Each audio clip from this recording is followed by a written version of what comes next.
What's up guys, it's Mr. Misplay here. Today I'm going to be doing a fossil deck profile for December 2020. This is a blind second deck. It uses a combination of kaijus, hand traps and other forms of interruption to interrupt your opponent during their plays, and then uses fossil fusion to banish cards from their graveyard to summon big beaters and hopefully smack for the game. So I'm going to show off the deck today, so let's get right into it. So first off, we have the main monster of the deck, the only main deck monster of the Fossil archetype, Weathering Soldier. This card is a rotor for a card that lists Fossil Fusion in its text if it's sent to graveyard by a card effect. So you can send it with Foolish Burial, Mathematician, and some other spicy cards I'll show off in a minute. Next, we have Free Mathematician, our normal summoner deck that will send the Weathering Soldier. It doesn't really do much other than a normal summon, but it sends the Weathering Soldier or the Revival Golem if you've already got a Foolish Burial in hand, which is full combo. Next, we have Nemesis Keystone. We search this off Gallant Granite. This is used to make Relinquished Anima and its recursion, because when it's banished on end phase, it comes back to hand, so you can keep shuffling back your banished cards so you can keep playing if you run out of cards for the grind game. Next, we have our bricks for the deck: Revival Golem, Shaddoll Dragon. Revival Golem's a monster reborn itself if it's sent to graveyard by a card effect, and Shaddoll Dragon is a spell trap pop that you'll send off Shaddoll Fusion with Weathering Soldier or Revival Golem to summon Shekinaga for an additional body plus a triggering Weathering Soldier or Revival Golem. Next, we have our kaijus. So we have Gameciel, Turov, Radian, and Dogoran. I'd rather play Kumungus over Dogoran, but I couldn't find my Kumungus today, so I played Dogoran. Next, for our last bit of last big monster of the deck, Dino-Wrestler Pankratops. Your opponent's always going to control more monsters than you unless they set pass. No, unless they brick. So Dino-Wrestler Pankratops is a great card for that. Next, we have our hand traps. So we have 3 Ash Blossom, 3 Nibiru. Ash Blossom comes in very handy. Ash the Hulk Fibrax, Ash the Quick Launch, Ash the Chaos Space, Ash the Nadir. Always comes up. Nibiru is good because it's a rock monster, so you can also use it for your Fossil Fusion cards. And it's a high level if you've already got a rock engrave, so you can use it for the higher level fusions. And it's a big beater if you happen to summon it. Next, we have the spells. So we have 3 Fossil Fusion, our fusion card, the main card of the deck, searchable in many ways. I've already shown them Weathering Soldier. There's another way to search it. Next, we have Time Stream.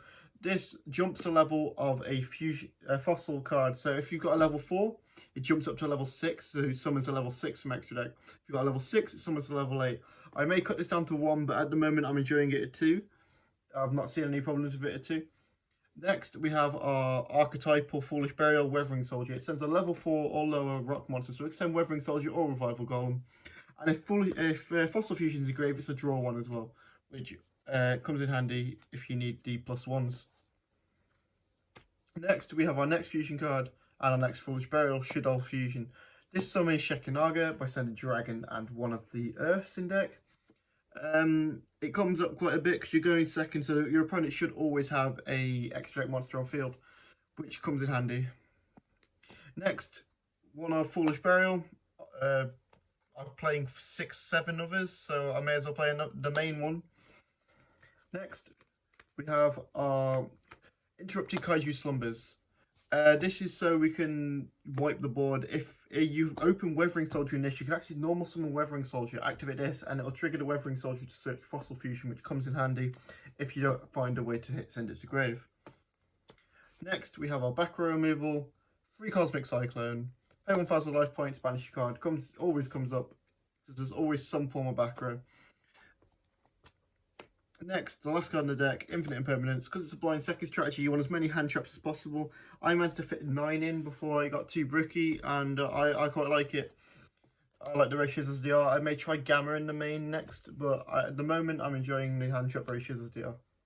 So let's get into the extra deck. So first off, we have our Link 1, Relinquished Anima for the Keystone. Keystone summons this.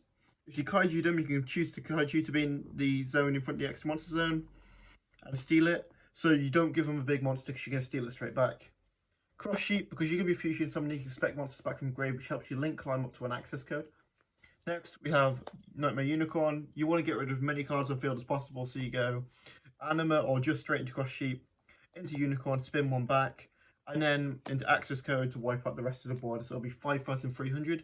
All you need is a small one of the fossil fusions, and you have game on board. Next, we have our Searcher for Keystone, Gallant Granite.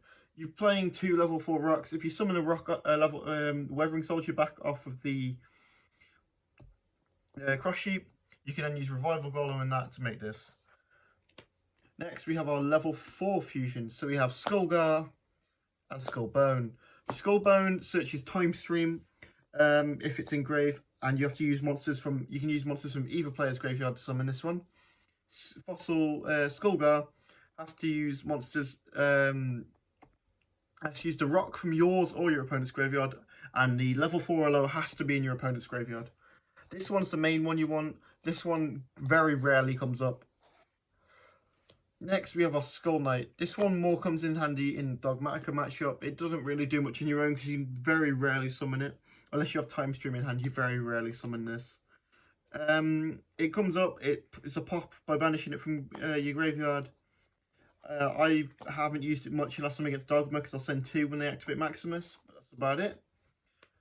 Next, we have our Skull King. Skull King's a monster reborn from your opponent's graveyard by discarding a card. So they Pankratops you, they try monsters reborn something back, you discard a card, you steal the card, and it gives you some more interruption on your opponents if you go into the grind game. Next, Skull Geos can attack an opponent's monster. It can switch the attack and defense, and it inflicts double piercing. So this one comes up quite a bit when you're trying to push for damage. And lastly, Shaddoll Shekhanaga.